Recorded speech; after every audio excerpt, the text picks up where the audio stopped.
Good afternoon, dear students. Today we are going to start our second unit, that is coupling mechanism. Okay, in this coupling mechanism, we are going to study about various topics: electromagnetic field source and coupling path.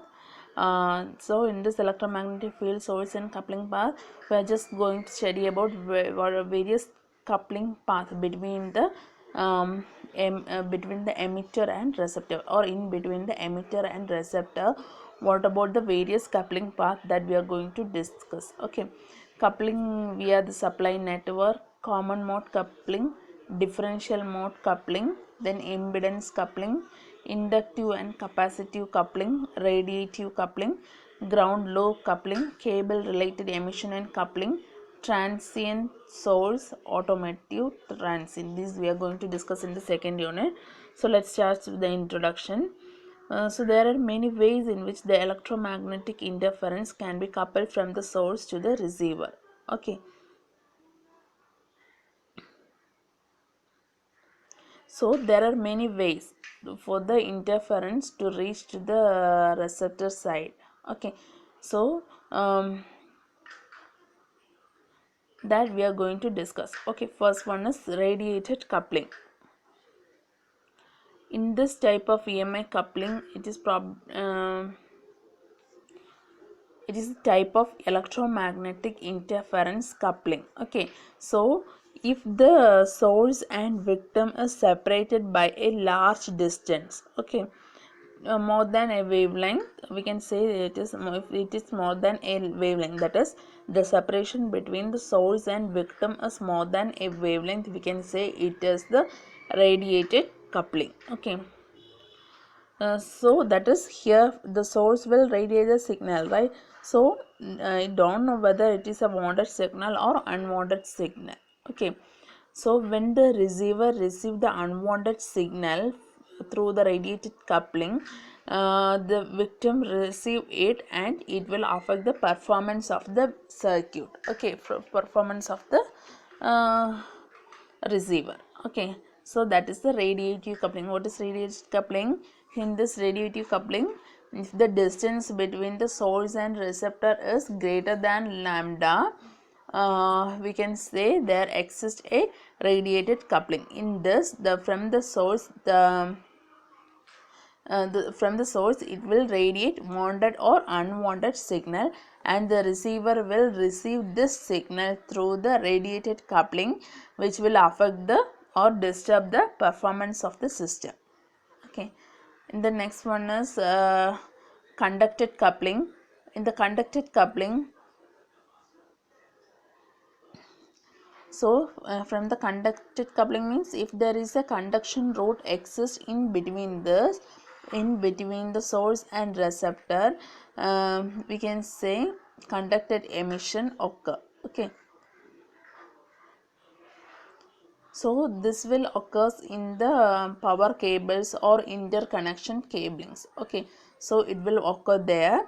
The conduction may be in on or two mode. In this conducted mode there are two types. Okay, it is again classified into common mode and differential mode. Okay, so in the common mode, the type of EMI coupling occurs when the noise appears in the same phase on the two conductors. So we can say common mode. Common mode between two conductors, we can say if it is of same amplitude and if it goes in same direction, we can say it is a common mode. Okay, so the example is out and return for signal, positive and negative for power cables, that are the common mode signals. Then differential mode, the amplitude is of opposite amplitude different and opposite direction, we can say it as a differential mode. So here it occurs when the noise is out of phase on the two conductor. The filtering techniques required will vary according to the type of EMI coupling experienced. Okay. So we know there will be some various interference will be there. So based on that, the filtering methods will differ. If there is more interference, we have to use more efficient filtering methods. So it just based on the electromagnetic interference coupling experienced. Okay. For the common mode lines are filtered for differential.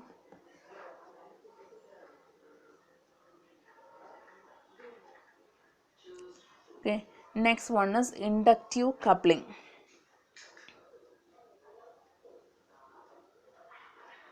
So this inductive coupling can also called as magnetic induction. Okay, that is magnetic coupling. Okay, magnetic coupling is also called as inductive coupling. Okay, so it occurs when the source and receiver are separated by the short distance. When the source and receivers are separated by a short distance less than lambda, we can say it is a inductive coupling. So what about radiated coupling?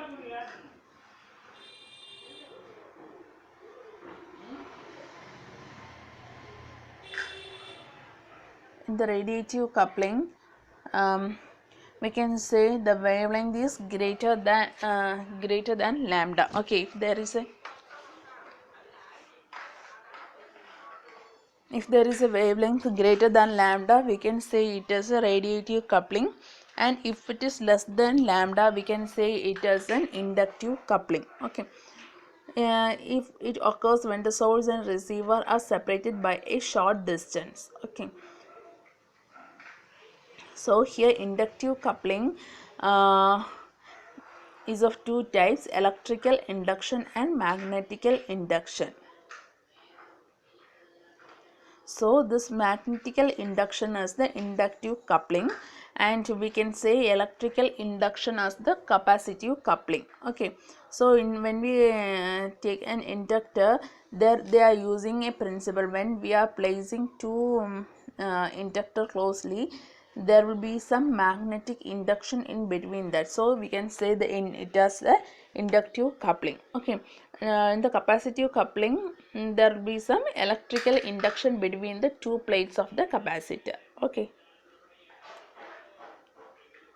so what is capacitive coupling? So this capacitive coupling occurs when a changing voltage from the source capacitor transfers a charge to victim circuitry. So from the source, if there occurs a changing voltage from source capacitance transfers to the victim circuitry, we can say it as a capacitive coupling. Then magnetic coupling. What is magnetic coupling? This type of EMI coupling exists when a varying magnetic field exists between the source and victims. As I told earlier, if there is a varying magnetic field exists between the source and victim. Okay, typically two conductors may run close together. When the two conductors will place close together, we can say there will be some um, magnetic coupling in between that. So it will produce some current. In the capacitive coupling, there will be some voltage variation, right? So here in the magnetic coupling, it induces a current in the victim circuit, thereby transferring the signal from source to victim.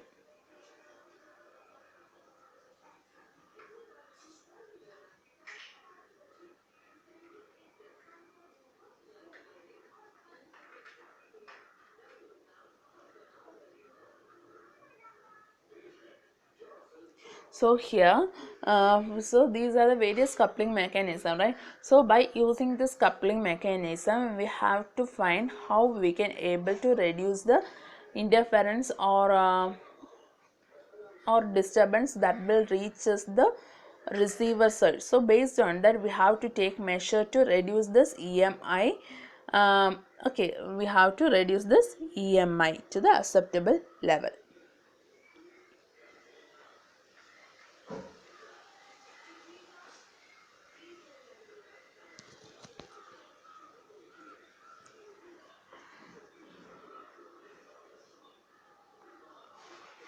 So we know the electromagnetic interference is almost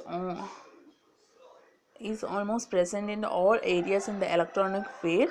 So we have to understand the source and the coupling methods and the susceptibility of the victim, which we have to use. That all we have to understand before we have to going for a coupling mechanism. So in order to ensure the electromagnetic compatibility is not a problem for the wide variety of the electronics equipment available today, EMC standards are used, and these are often supported by the EMC legislation to ensure that all goods entering an area conforms to the required standard.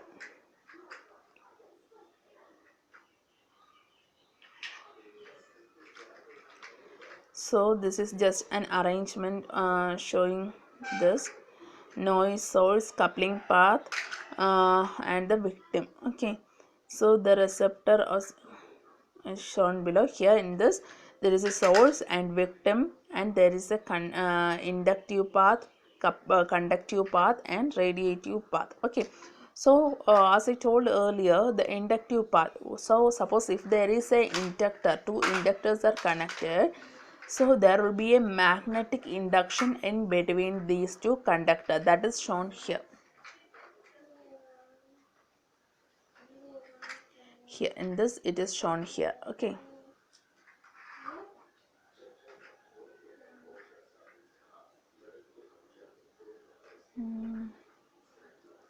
here, so if two inductors will be there, so in between these two inductor there will be some magnetic coupling. Okay, magnetic induction, so that is the inductive coupling. Okay, so what about the capacitive coupling? There will be some electrical induction, magnetic induction as well as the electrical induction. Here in the inductive coupling we can say it is a magnetic induction, and in this capacitive induction we can say it is an electrical induction. Capacitive coupling we can say it is an electrical induction. Okay, so in the capacitive coupling there will be two plates. Okay, so in between these two plates the electrical induction will takes place. So the source and victims are usually electronic hardware devices, though the source may be a natural phenomena such as lightning strike, electronic static discharge. We studied in the first unit what are the various sources of the electromagnetic interference. So there will be some natural phenomena as well as human-made phenomena will be there. So these were the source of interference. So that is lightning will be there, electrostatic discharge will be there. So this is the one of the most important cause of this what interference. Okay, so this is just the diagram for the various coupling mechanism. Source will be there, victims will be there. In this radiative path, that is the direct path between the source and victim, there will be some inductive path, then there will be some capacitive path, capacitive coupling. Okay,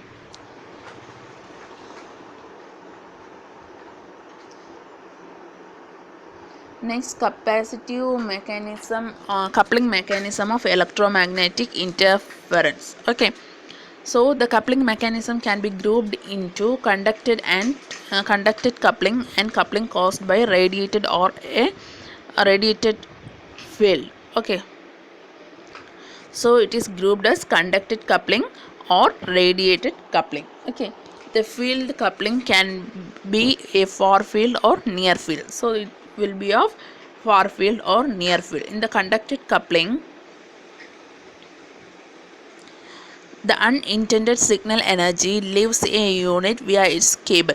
So the unintended signal energy will leaves through the cables. Okay, example, high frequency energy coupling into and leaving a devices through the supply cables. Okay, this energy HF, high frequency energy coupling into and leaving a devices through the supply cables, that is a conducted coupling.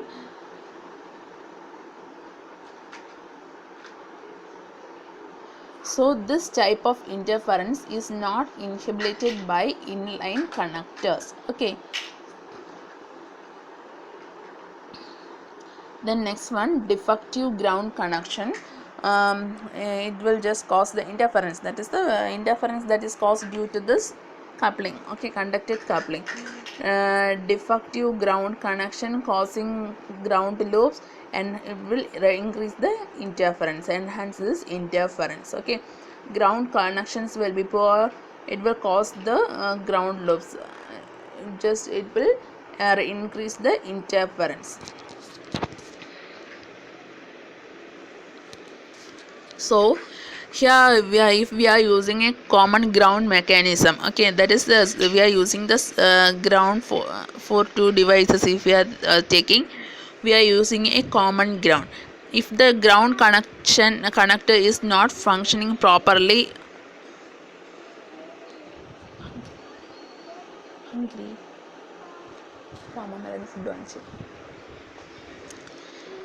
ground connect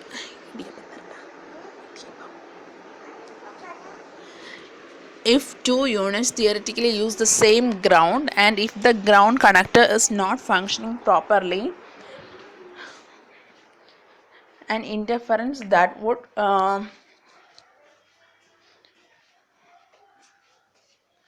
so there is a chance for the interference in that. Okay, that is due to this one.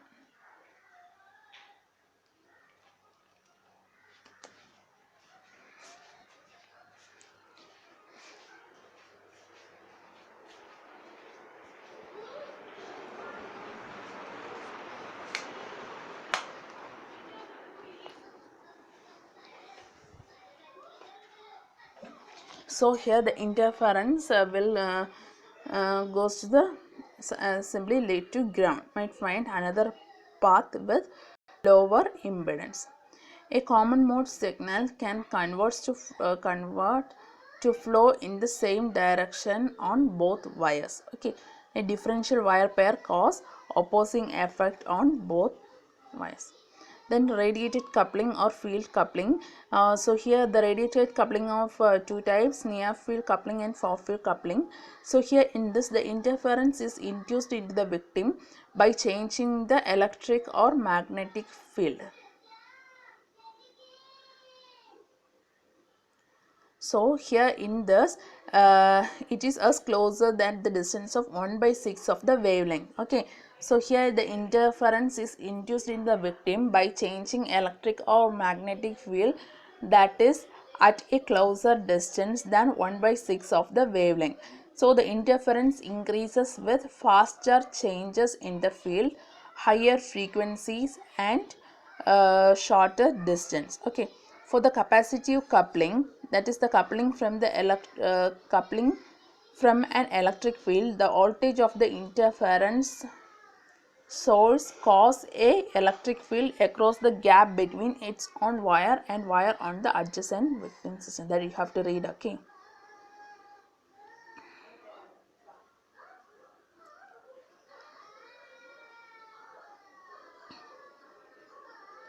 then far field coupling, just go through it. So near field, what about the main difference between near field and far field coupling is, in the near field coupling is if the distance between the source and interference sink is reduced, means it is near field coupling, and if it is increased means it is far field coupling. Okay, it will cause the electromagnetic interference. Just read it. Okay. Okay, remaining we can see in the next class. Thank you.